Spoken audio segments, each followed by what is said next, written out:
Today is my day. Hi, and welcome back to Talk Up Your Biz. I'm Jean Noel Bassior, and co-host Susan Levin isn't here today, so I'm kind of flying solo. But we have Laurie Schur with us in studio, and Laurie spent 30 years as a psychotherapist, right, before you became a documentary filmmaker. Yeah. And she created the Beauty of Aging project out of the desire to find inspiring models of aging well for herself and for other women. And the Beauty of Aging documentary project explodes myths about aging with stories of active, extraordinary American women over 80. And I watched the clips on YouTube and on your website, right? You can see Yes. more. What's your website? Beautyofaging.com. Okay, great. These are really, this is what you've done is really extraordinary. Thank you. And I, as a journalist, I interviewed Beatrice Wood when she was 101. Oh, wow. She was sexy, alive. Yeah. Her 79-year-old boyfriend was there. I've seen her, yeah. Yeah, she was amazing. And then I did a story for Parade magazine on a 79-year-old bodybuilder who, into her 80s was just went on Oprah and after the story in Parade and lifted 100 pounds dead weight on Oprah's from the ground, So amazing. So how did you decide to focus on women who are like, it's over 80, right? Yeah, over the age of 80. Yeah. Well, I'm still a psychotherapist, but I decided I wanted to do something differently creative, and so I started taking classes and got into documentary. My mother had died when she was 63, sort of suddenly, and as I got closer to my 60s and then got into this project, I was interested to know how do women live longer, happier lives. So it made more sense to see older women instead of very young women. Right. Yeah. So I just started asking different people and got different referrals and Well, I think you're really breaking new ground here because we have a lot of women who are boomers who are like in their 60s and early 70s now, and they're kind of 60s and new 40s, 70s and new 50s, is that. But these women who are going into their 80s, 90s, and older. That's really been pretty unexplored territory, hasn't it, in a way? There are other films out there, and there are people doing things, but it's not as common as the boomer. The boomer thing is much bigger, but there are some of us that are now I can't think of the names of the films, but there's a few other documentaries that I've seen that are. One was on a woman, just one single woman in New York who was kind of an outrageous type and very fat, flashy, and interesting. So there are some, but it's not as common. What has been the most interesting part of this project for you? Like, is there anything that surprised you or you didn't expect to run into as you've been interviewing these women? Well, personally, what I need to say is I started this project and they were all live and vital, and most of them are now dead. So on one level, it's been, in the last year, so it's been, That's I wasn't thinking about it when I started it, but of course. What I think has happened is it started as my own personal journey with an interest in what it was going to mean to me and to other women that I knew. But I have found that through different people hearing about it, many women are very inspired, and I've gotten emails saying I'm less frightened of getting old. So I think it's turned into something that has really helped people beyond what I imagined to begin with. It's had more of an impact than you thought. Now, you talk about creativity having a lot to do with the vitality that you found. Is that true? Like, is that what? Yes. Not just, Shirley went, the short that is for sale off my website, Greedy for Life, is on two of the women, Laveda and Shirley. And they were both creative.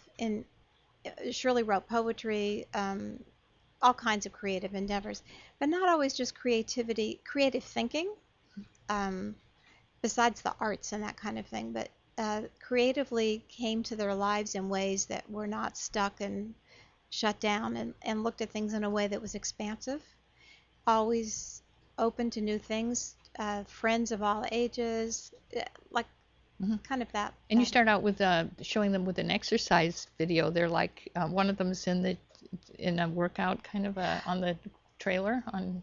They move their body, right? Still. Right. Well, Laveda danced, and Hedda Bulgar just died this year. She was 103. Oh wow.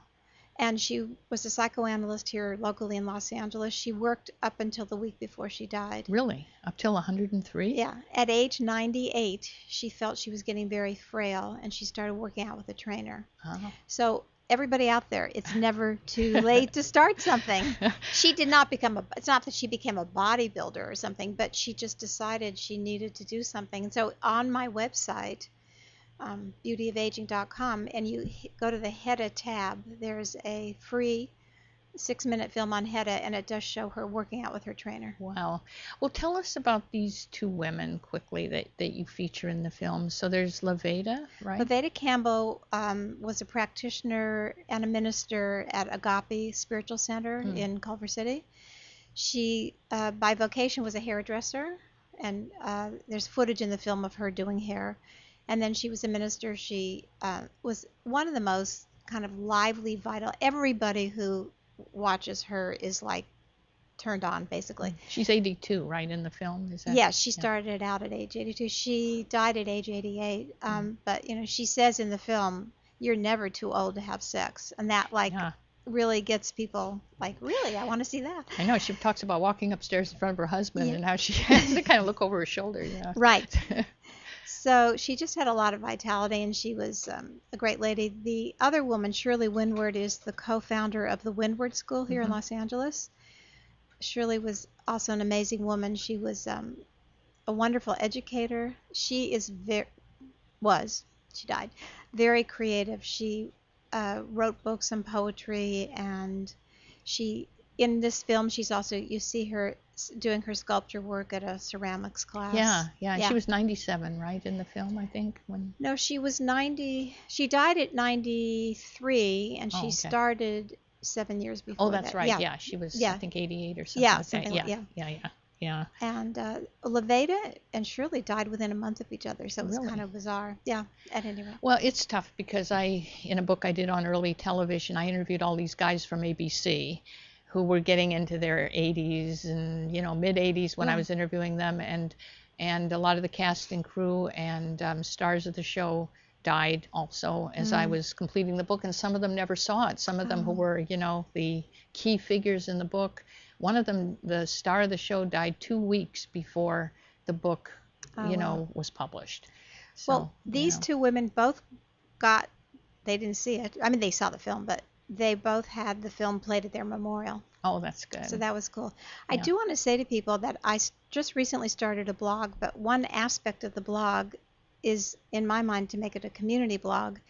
If anybody has an elder they want to honor, go to the blog and then hit the tab that says share your story, and you can send me a write-up, and if you want a photo, and then I will post your story about someone you want to honor. Oh, very good. Could they do a video interview? Or? Yeah, I haven't done that yet. It's a good idea.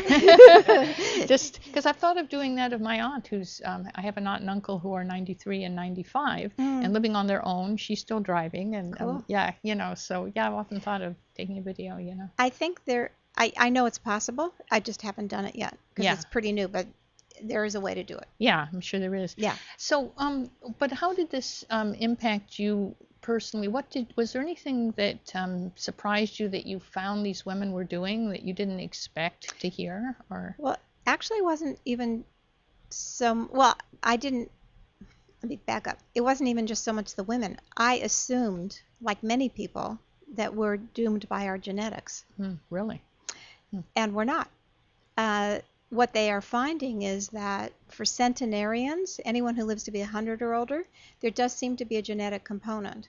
But living a long, full life is not mostly genetic. It's actually lifestyle, attitude, staying engaged in living, being active, being creative, having a good social network, all of which these women had. And because I'm a clinical social worker, even though I did the film, I was interested in research, so I did a lot of research on aging. And these women matched the research, and I also personally learned I'm not doomed by my genetics. So that really changed your attitude towards aging, right? Yeah. And one thing I've wondered is, did these women surround themselves with positive people? How did they deal with, because a lot of times, like my grandmother would never associate with she lived to be 103, but she would never associate with anybody her age because it was just too depressing. But well, Leveda didn't talk about it being depressing, but she got off on saying, I have a lot of young friends and a lot of young men around me, and she was flattered by the attention from younger people. Surely because she was an educator. Well, Shirley, Leveda, and Hedda all had friends of all ages at Hedda's birthday parties, which I went to starting from when I knew her. Like her 100th birthday, there were like 100 people there, from babies to her, and everything in between. So, do you think that's a characteristic of some of people who do live to be very old, that they're surrounded by young people and people of many different ages? Yes. I mean, everything. There's a project called the Blue Zone Project, and it studies centenarians around the world. And there's certain things that are culture, but for instance, the Seventh-day Adventist culture is one of them that they feel has a lot of these qualities. But yeah, social network is an important thing. I don't know that everybody has to have 100 people at their birthday party. Right. No, I just meant like a variety of ages. But a variety of ages, and yeah, I think a variety of ages and active network of some kind. And Leveda, and is her husband still alive? Yes. Oh, yeah, because they seem to have a wonderful relationship. Yes. It must have been, were they together a long time? You know, I could tell you if I looked at my notes. In my mind, I don't remember exactly, but how many years. But yeah, she married though later. She didn't marry him in her 20s. I think she was she might have been closer to 40 when she married him. Still, that would be right. Still a long time. Yeah. That's like about 50 years or something. Yeah, 40 to 50 years. And I haven't checked recently. The last time I checked, Shirley's husband is or was in a nursing home. I haven't checked just prior to the show, so I don't know. He was not aware, but he was in a nursing home right next door to where she was living in an assisted living at the end. And now that was the couple you interviewed in the film, right? Was that the couple? Well, they're the second. It's Shirley and Leveda are the two women and their two husbands. Yeah, in Greedy for Life. Greedy for Life. But you have another film now, because I noticed is the second film on Helga or Hedda? Hedda, right? Is that the second one? Yes, and she was single. She was not single. She was widowed. Her husband died when she was in her 60s, and it was interesting because when I showed Greedy for Life to one audience, this one woman stood up and said, "Oh, it's great. You could be happy if you're married." Well, first of all, I don't believe that. I think many people are happy that aren't married. But second of all, Hedda was widowed for many, many years and lived a very full, engaged life. Yes, she grieved, and yes, she went through some difficult time. But it didn't, I think at my clinical social work side says that's less to do with, it has to do with sort of inner things, whether you're going to be depressed about life or not. I agree, because some of these studies that say married people live longer and stuff, but that's not universally true. It's your attitude. Yes. But then there was a couple I noticed on the YouTube trailer, a couple that were, he was a World War II vet. That's Shirley and That's Irv. Shirley, okay. Yes, Shirley and Irv, yeah. Okay, and are they in the first film or the second one? First. In the first film. Yeah. Okay. Well, the only film that's long and out there that people have bought is Greedy for Life. Everything else is on my website. Right. Okay. Yeah. Okay. So what else, as you follow these women, what would they do like in a typical day? Were they active? Were they, how was their health? Were they? Well, Hedda, the 103, was a psychoanalyst. So she worked, as I say, till she died. And so she was active with that and did her work out. She was on different organizations. She became, as she said, the resident expert on aging and gave talks on aging. Leveda was in the midst of changing careers. She was talking about becoming a publisher, and she was always on to something else. Excited by self-publishing, maybe, the revolution? Yeah. And Shirley was very much into writing and ceramics, and was involved with the Windward School, but not in the same capacity as when she was younger. She was on the board and went to meetings and things like that. But her main thing was her creative outlets, yeah. So did you find, because when I listened to you, it sounds like they all had an extreme kind of thing. They all were looking forward. They had plans for the future, right? That was what was so interesting to me about the research with centenarians. they don't live in the past, according to what I've been reading. They don't think about when they're going to die, and they talk about what they're going to do next year. Not in a false way, just, they make plans for the future. Isn't that interesting? Yeah. Yeah. Well, I don't think it's denial either. I think it's like, I'm alive, I'll still be alive, and if I'm not, then so be it. It's very interesting. Well, because if you don't focus on the future, one of the things that I think can give aging kind of a bad name is there's a lot of people that I know that it's kind of like as they get into their 80s, it's all about their bodily conditions. It's like, well, my liver did this morning, right? And then I was successful, having whatever movement I had there, and then this is what I ate for breakfast, but right. For lunch I'm going to have something else, and I may not have the same thing tomorrow as I had for breakfast today. So it becomes it seems like they're not only stuck in the past, but they're kind of stuck in a very small kind of a routine. But I bet these women they weren't like that, right? They were not like that. One of the I have started giving talks and running workshops and presentations, and one of the goals is really, and the whole reason for this film, in one sense, not the only reason, there's truth to the fact that many people get Alzheimer's and many people don't do well, and many people have illness. So I'm not at all in denial about that. But there's so much out there that my purpose has been to say, but there's also another possibility. And hopefully you could join that possibility in your life. And so, yes, these women definitely, she had plans for talks and things that she was doing, and she just happened to die along the way. Yeah. Yeah. So she was 103 and still had 103. plans. I found this story, and I like to look at the Examiner, the National Examiner. It's a tabloid. But I found a story about a man who was 106, and he was driving an RV around the country, and I thought, it's pretty cool. So I keep a file of these things. And there's a guy in the valley, by the way, who's 100 years old making house calls. He's a doctor. Wow. But anyway, I had this 106-year-old guy in my file. And I thought that was pretty cool. And then a few months later, they had the same exact story, except it was about another guy who was 107. And he was driving an RV around the country. So, it's like amazing, what I've seen. Like, there's a skateboarder who's in his 90s, and, there's all kinds of things that are. Well, I follow that, too, because of this project. I'm forever getting. I'm on several email lists, and I get all kinds of stories about people doing well. It's inspiring. It is inspiring, isn't it? Yeah. It's inspiring. So you're going out and speaking. Tell us about how you're going out and speaking, and is that helping promote the film? What are you doing? Well, I've spoken for several conferences, and I do women's circles. I'm currently leading we call it a wisdom circle on aging for women, meet periodically. And yes, it promotes the film, but it promotes the ideas of the film. So it's both. I use the film for larger groups. I use the film, and then we use it as a basis for discussion. Well, because this show is about talking up your biz as well, and we love to have people who are on, and you're a great example of somebody.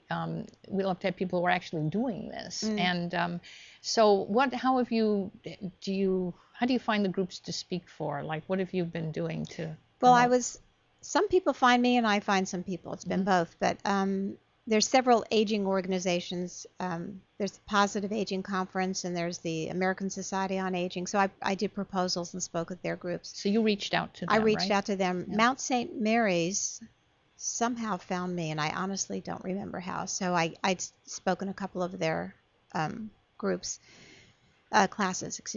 The Jewish Home for the Aging found me also, and so I went out and spoke out there. So it's been a mix where I do some outreach, and then somehow people learn about the project and invite me. And how does that feel to be out there promoting this film? I mean, were you a speaker before, or is this something new? No, I haven't really been a speaker. Although, yes, as a therapist, I did workshops, and ran groups. It's interesting because I don't know that I was just promoting the film. I think I'm promoting the idea of the film. And you have the film. And I have the film as something I can show. And if people are interested, I'm happy to sell it, of course. But I think I'm more promoting what the film represents. Right. It's kind of like as if you're an author, right, and you have a book. I guess you're really selling why you wrote, the concepts in the book, right? Yeah. Yeah. So anything else, like you've been really, we just have another minute here, but I'm wondering, like, were there any secrets that these women shared where you went like, I mean, I know it's not like one thing. It's like, well, every day I have bacon and eggs, for breakfast. And it's like, Well, it's funny you were saying that, because if people sign up on my email list through my website, they'll get a piece of paper about the secrets the women, a one-page thing about what some of the secrets the women share. Kind of what we're talking about. Stay open in your attitude. Make sure you have people that are involved in your circle that are of different ages. Relationship is important. It doesn't mean marriage. Some happen to be, but just keep connected with people. Keep connected. Right? Yeah. Stay creative. And again, you don't have to be a painter, but creativity is also the way you think. Right. Right, like my 95-year-old uncle just loves to go online, and he researches all kinds of things and gives talks for the Plato Society, and both my aunt and uncle do that. Just so it could be an intellectual thing or just something like that. Yeah. One of the women in the project who just is on the website, who I didn't follow, she doesn't like vegetables, so she's not. It just cracks me up. So it's not like she's 90. She's still living, and she's 97, and she's still driving. She just got her license renewed for 3 years. Wow. And she doesn't like vegetables. She said, "Don't quote me as eating vegetables." Yeah. Well, there's always the people who go like, "Yep, it's a pack of cigarettes a day, and lots of coffee, and I'm 105, and it's just." I think there's a woman named Connie Goldman, and she's a writer, researcher on aging, and she says it's not so much what happens to you, but how you deal with it. Yeah. And I think all the women in the project are like that. It's their attitude transcended, because Shirley had a stroke. Lots of things have happened. It's not that they didn't have life challenges. It's not that they had lived these perfect lives, but their attitudes are amazing.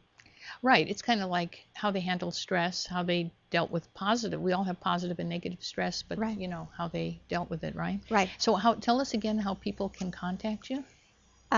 If you go to my website, www.beautyofaging.com, you can get on the email list. You can see free footage. You can buy Greedy for Life, and you can go to the blog. Okay. Well, we will check that out. Thank you so much for being with us today. Thank you very much for having me.